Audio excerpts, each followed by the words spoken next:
Pag-usapan natin itong mga anti-Marcos na identify sa mga followers, supporters o mismo yung grupo ni mga Duterte at Kibuloy. Yan nakabase kasama na yung Alvarez, yung dating speaker. Okay? May nakita na ba kayo at narinig sa kanila na meron silang program para sa bayan? Meron silang plano para sa bayan? Pagkatapos ng halos 2 taon na kanilang paninira sa Marcos administration at paninira sa ating pamahalaan ng kung ano-ano mga bintang na ginagamit nila ay ang social media, especially yung kanilang mga vlogger na identify sa kanila. Meron? Ako wala akong nakita. Wala po. Ibig sabihin, sa aking opinion, interpretation, gusto lang nilang bumalik sa power. Gusto lang nilang maghawak ng kapangyarihan sa maling pamamaraan at wala sa lugar. Kaya bakit nasabing maling pamamaraan at wala sa lugar? Kasi wala namang eleksyon. Katatapos lang eleksyon 2 years ago. Ang eleksyon pa sa Panguluhan ay sa 2028 pa. Di ba? Kaya wala sa lugar dahil wala namang lehitimong eleksyon. At wala rin malinaw na mga agenda. Kung hindi, gusto lang nilang bumalik. Ano bang meron sa gobyerno? Bakit sila atat na atat yan? Hindi sila makamove on na natapos na ang kailang term ng 6 na taon. Yung 6 na taon, kung matino ka, marami kang magagawa. Di ba? Pero bakit parang atat na atat nilang ibalik at bumalik? At gusto nilang matanggal si Marcos, Pangulong Marcos, at iupo nila si Vice President Sara Duterte. Vice President no comment, sabi nga ng iba. Kasi lahat ng interview, ang sagot no comment eh. Kaya binansagang Vice President no comment, di ba? Parang biro totoo. Ayun. Yun lang ang gusto nila. Alisin si Pangulong Marcos at iupo nila si Vice President. Sila na maghahawak ng gobyerno.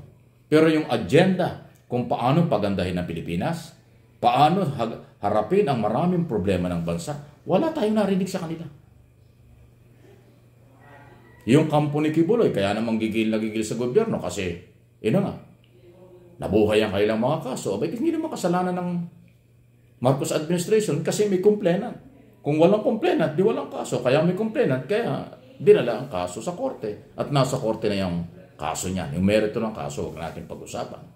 May mga warrant of arrest, patong-patong na nga. Lahat ng pagkakataon, ibinigay sa kanya ng Kongreso at Senado tungkol dun sa kanyang prangkisa ng SMNI, tungkol dun sa mga allegation ng sexual harassment sa Senado, hindi niya sinipot.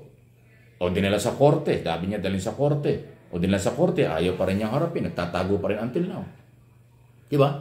O anong agenda nila para pagandahin ang Pilipinas? Diba wala? Puro paninira, pagmumura, panlalait ang ating naririnig. Meron ba silang solusyon tungkol sa problemang pang-ekonomiya? Meron ba silang solusyon para sa internal, external security ng bansa? Tungkol sa, lalo na sa West Philippine Sea? Wala. Nakakabingi ang katahimikan sa isyu ng West Philippine Sea. Ang dating nga, pinagtatanggol pa ng mga vlogger. Di ba? Ito nga ang controversial na di umano'y merong sikretong kasunduan na galing din sa kailang kampo. Hindi naman galing sa Marcos administration yung using-isong yan eh. Galing sa China at galing sa kailang kampo. Ang gentleman agreement o mano. Kahit anong deny pero ini-expose ng kailang kasamahan at ini-expose ng Chinese government. O sino may kasalanan? Bakit sinisisi ang Marcos administration? Kaya si Pangulong Marcos desididong harapin sila at tanungin, ano ba yung inyong pinasok na yan? Kaya nga sabi, kinikilabutan. Nagugulat ang Pangulo sa agreement na yan. O, di ba? Yung mga ganon. Ewan ko kayo. Kayo ba? Mga Pilipino sa abroad at mga Pilipino dito, mga silent majority o mga Pilipinong may totoong pagmamalasakit sa ating bansa. May narinig ba kayo? Pakishare nyo sa akin. Na meron silang programa para sa bigyan ng solusyon ang maraming problema ng bansa natin. Di ba wala? Puro lang panlalait, puro lang paninira. Yung kanilang paninira, hindi nila madala sa korte kasi wala naman dokumento. Paninira lang.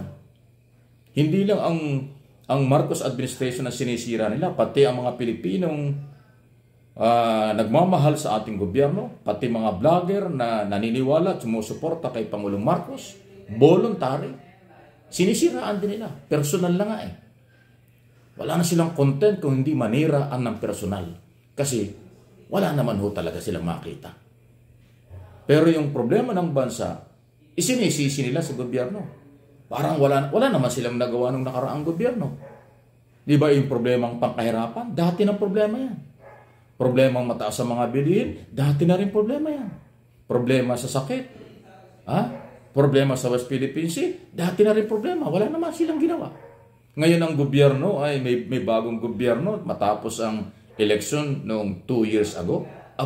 Sa halip nilang suportahan, sinisiraan pa, hinahanapan pa, para bang walang nagagawa ang gobyernong ito. Pero ang dating, yung bang nakaraan, ano bang ginawa? Kaya kung meron man, pero kulang pa rin. Walang perpekto, kaya dapat magtulungan para sa bayan. Huwag sirain. Yun pero ayaw nilang tumigil. Ginawa na nilang negosyo, hanap buhay, ang paninira ng personal. Walang lehitimong issue dito sa ating bayan. Lahat personal ang ginagawa. Mga vlogger, mga politiko, o kung anumang grupo. Diba? Pag yung pinatutupad ng mga batas ni Pangulong Marcos o ng administrasyong ito tungkol kay Kibuloy dahil may mga complainant, hindi nire-respeto. Pinagre-resign pa, pinipersonal pa ng mga below the belt na mga pahayag. Anong klaseng tao yan? Anong klaseng grupo yan? Kaya wala talaga Kaya kayo pinag-uusapan dahil nasa inyo rin. Ako, sawang-sawa na rin ako sa inyong mga pinaggagawa At saka itong mga balita tungkol sa Duterte at Kibuloy, nakakasawa na ito. Ang daming magagandang balita dapat maging topic. Pero dahil ako'y mamamahayag, dahil ako'y newsman na totoo, hindi ako frustrated media man kasi lehitimo akong media. Hanggang ngayon, nasa media ako dahil nasa Channel 4 at Channel 13 ako. Hindi ako katulad nung ibang mga vlogger. Yan ang frustrated media. Kasi nagpunta ron sa SMNI, wala namang television at wala namang radyo yun. Social media lang yun. Sila yung frustrated media. Nagpuntahan doon, kinuha doon, akala nila may TV at radyo. Wala. Hindi yun media. Social media lang yun. Ako meron. 2 television at saka radyo.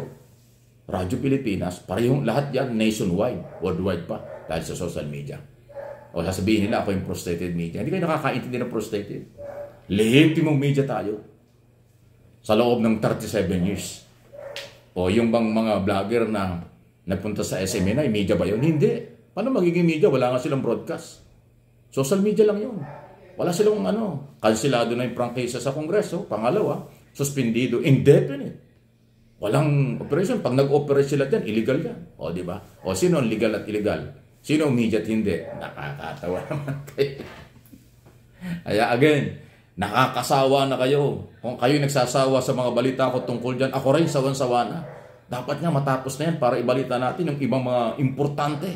Maraming magandang balita dito sa Pilipinas. Natatabunan lang ng mga galawan ng mga Duterte at Kibuloy. Dahil ang iingay nila, personal pa ang mga batikos.